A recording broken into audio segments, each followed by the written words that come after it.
Hey everyone, Spartan here with a different type of Gears video this week, but one that I think is absolutely necessary and needs to be addressed, especially with E3 right around the corner and the hype train for Gears really starting to take off. And the main issue I've come to realize is that Xbox One needs Gears of War 4 and Halo 5 to be huge hits in order for it to catch up with the PS4 at this point. Let me get this out right off the bat. I am an Xbox fanboy, if you can't tell. I love Gears, and Gears is only on Xbox. But I've grown up with Xbox. I've started on the original, I went to the 360, play the One now. But I have nothing against PS4. I'm not here to start a console war. PS4 is a great console. Sony does a great job with their games in the past consoles. And this competition is actually great for us consumers because it forces innovation and doesn't allow both of these companies to be stagnant with their product. Which in turn, like I said, is great for us. But let's look at the background right now. And the PS4, by the numbers, is outselling Xbox One by approximately 10 million units, which is a huge number. And a lot of projections say that the PS4 will outsell the Xbox by 40% till 2018, which again is pretty big. And I'll link all my sources and articles down in the description so you guys can do your own research. But I equate this bad start for Xbox One on the reveal event and the confusion and fear that it caused with a lot of consumers because of the Kinect and the always online and the family sharing. A lot of people were confused and worried and pretty much just said, well, now I'm going to go with the PS4 because it's much simpler. And to Xbox and Microsoft's credit, they tried to fix it. They listened to the community and they made changes, but the damage unfortunately was already done. And it really has been a long road for Xbox to get back into the game with PS4. Let's talk about the specs now, because that's a really big factor that a lot of people look to as well. On paper, right now, the PS4 is a better gaming console. Now, this doesn't mean it's a better console, and it doesn't mean that the Xbox is a weak one, but on paper, the PS4 looks and performs better. So let's go with some numbers here. The GPU is about 50% more powerful on the PS4 than the Xbox One.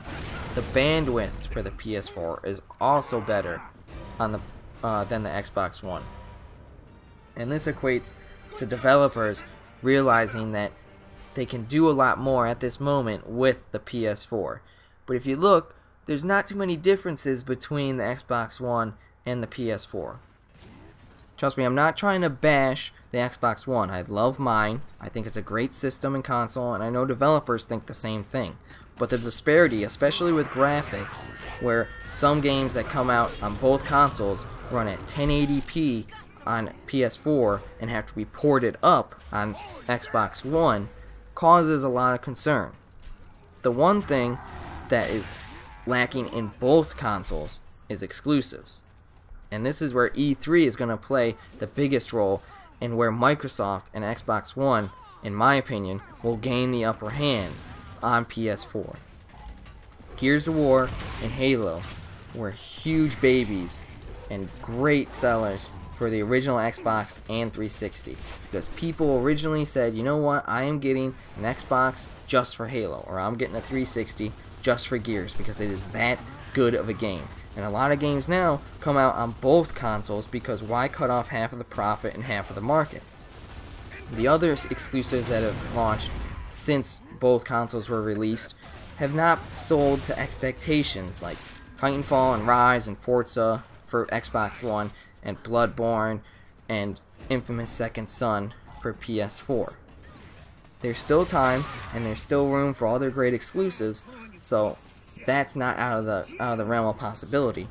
But I think Gears of War and Halo will cause those alliances that had people getting on the comment section, yelling at people's mothers that they had no idea what they were talking about, that the Xbox is the best system out there and the PS is not even close, or the other way around. Because let's admit, those wars got heated, especially in the comments on the internet. People were going crazy over their alliances to each system. And this is, in a way, a good thing, because it creates that competition, like I said, but also both consoles are great in their own right, and it really just depends on which system is right for you. But after E3 this year, I think people are going to be back into that mindset that Xbox One is a great system, at least on par with the PS4, not the little brother or the weaker one that's just really for entertainment.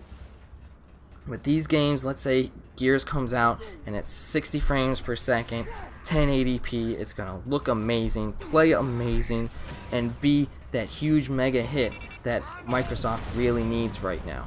Because the Master Chief Edition for Halo had some really big problems and caused a lot of fear. And it was a tough task for Microsoft to bridge all 3 generations of consoles. And hopefully this E3 will erase all of that, especially when Gears is finally showed off, because I have absolute faith that Black Tusk is not going to let us down and is going to have a great game for us to play. Let me know what you think about this, and thanks for watching. I'll see everybody on the next video.